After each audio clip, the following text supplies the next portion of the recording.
Okay, Josie, so thanks for coming on to do this interview and getting the state, the nation, the world to actually get to know you as a strong woman athlete. And, you know, like obviously you've got really big things coming up, some pretty big plans for 2023. So it's exciting to actually get you here before all of the craziness happens. So then everybody can kind of get to know you and your accomplishments. Yeah, it's awesome. Thanks for having me. No problem. So first things first, and I know you've probably been asked this many times before, but you can give us a short story. How did you get into strongman? Yeah, very long story short. Got into a workplace accident, got trampled by a horse, had knee surgery. Through my rehab, I started lifting heavy. I was doing, I was training for powerlifting. Loved the idea of lifting heavy, didn't enjoy the rules. And I had a friend that was doing strongman, watched one comp and thought, yeah, that's it for me. I love the lack of rules. Oh man, that's actually very true. That is the definition of strongman. Oh, awesome. And what would you say to date has been your greatest competitive accomplishment? I'd say to date would probably be being invited to compete nationally, especially at the Australia's Strongest International Clash one that's coming up in January.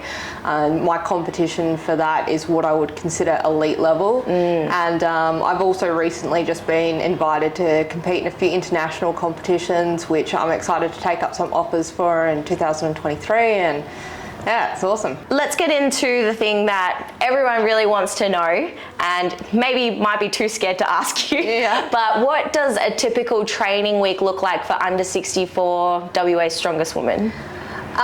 So my coach, Jack, he programs me 4 days a week of, it's very dependent on what I'm training for, whether it's a competition or we're trying to peak something. So there's about 4 days of that. However, sometimes I will break up a day or two into 2 sessions. However, I still have an endurance or a cardio session once a week. Sometimes that's forced through work. PT, which is something, but I'll also will try and run or do some rowing or something like that.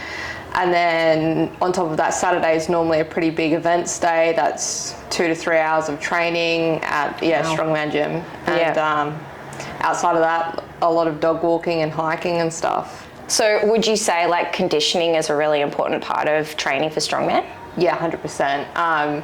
You do need to be strong, and I'm not contesting that at all. However, I think to be a decent athlete, you also need to cover off on your moving events. And it's a long day, 5 events on comp day. Like, you want to have some endurance. Like, you can go hard in the first 2 events, but if you die in the last 3, then it was pointless. Yeah, absolutely. Like those last 2 events, it means something, makes a difference, right? Yeah, you definitely want to be able to push through your events, especially if there's any sort of events coming up where it's like an AMRAP in 60 seconds, or you've got 90 seconds to complete this. That will be the longest minute and a half of your life. Nothing has felt as long as running a sandbag medley, and you're like, I've still got 30 seconds of this to go.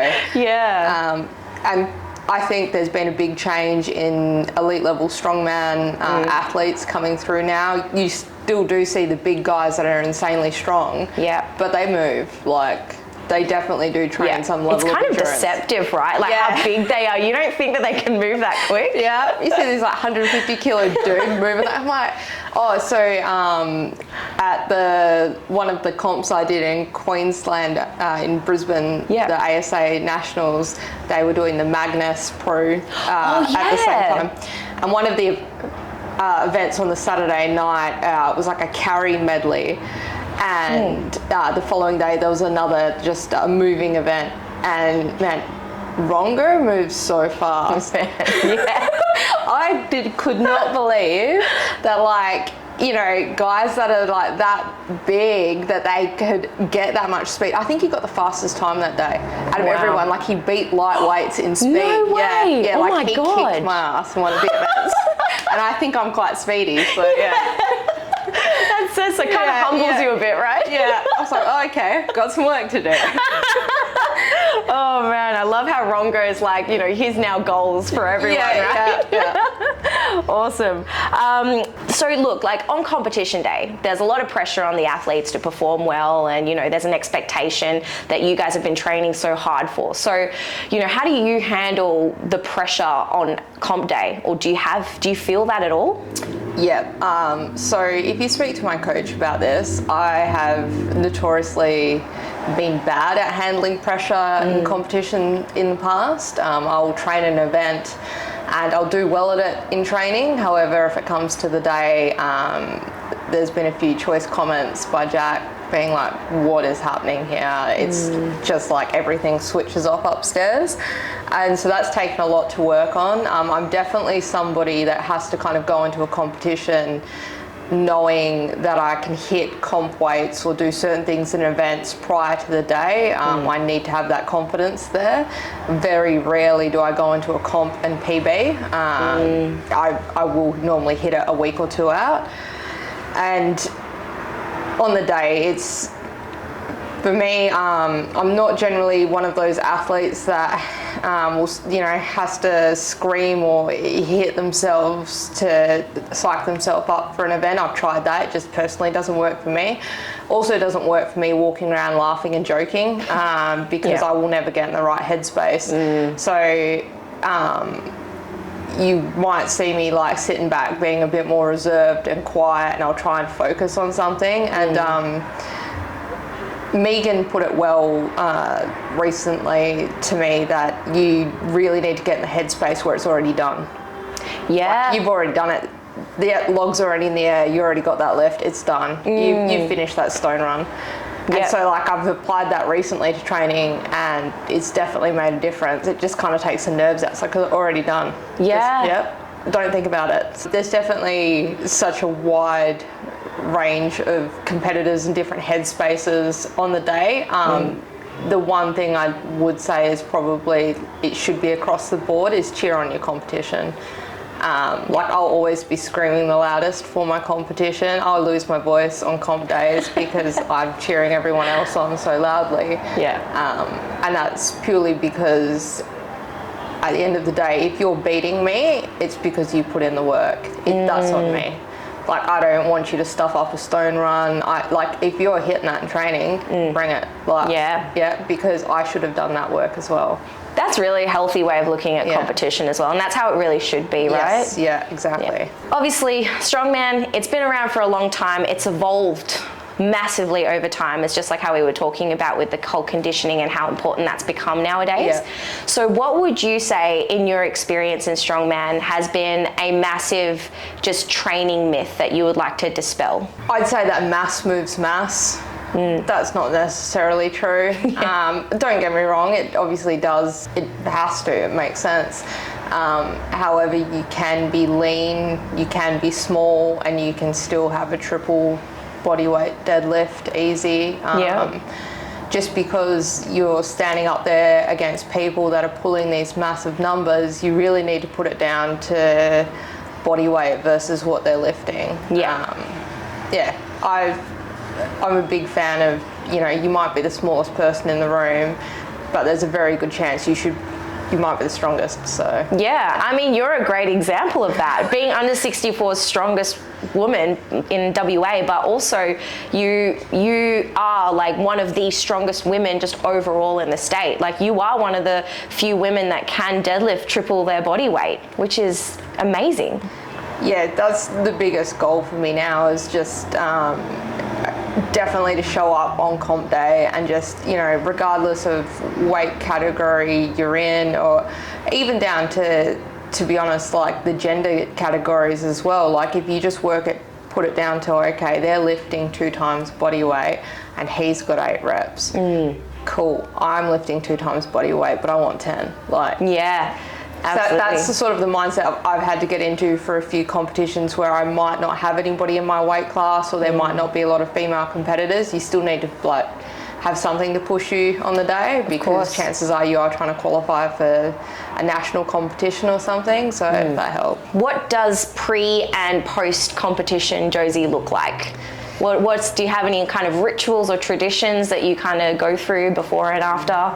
Pre-competition, once weigh-in's out of the way and you've managed to smash back a few litres of coconut water and you feel like a human again. Yeah. You don't feel like a skeleton anymore. Yeah. My big thing is like definitely the night before a comp, I love going out for sushi. I'll smash back as much sushi as possible. I find that's pretty good fuel. Morning of comp day, I try not to treat it too different to any other day. Definitely don't try and go overboard with breakfast or anything because you'll be feeling it. Yeah. And then post comp day, it's always you're wrecked. So, but I'll always go for like a burger and a beer. Yeah. Got to get those salts back in, right? Yeah. Awesome.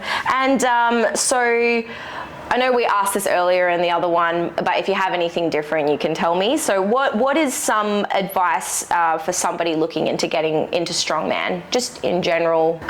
So I think definitely come into it with some sort of base in regards to strength training. You don't necessarily have to have all of the equipment or access to all of that. If you can build a decent enough base, and I know that there is people out there that are in regional spots who don't have strongman equipment, but they've got, you know, a barbell and some weights, and they'll build themselves up to a certain level of strength and then get involved in some novice comps. Like there's no pressure on you, you can test and see where you're at and then decide, oh, okay, is this for me? And then chances are you are going to get hooked. Yeah, always. And then you can reach out to the strongman community and find a gym or start getting some equipment from there. Sweet. Do you think that it's important for people to get a coach when going into strongman? Yeah, I think personally it makes a difference. I know I would never have achieved any of the stuff I have achieved without a coach. Me and Jack work extremely well together. He's been my coach for I think almost 4 years. Yeah. He knows how to call me out of my shit. You need someone like that, right? Yeah, we work well together. So it makes a massive difference because they also learn like the little bits about you that definitely affect how you train and how you compete.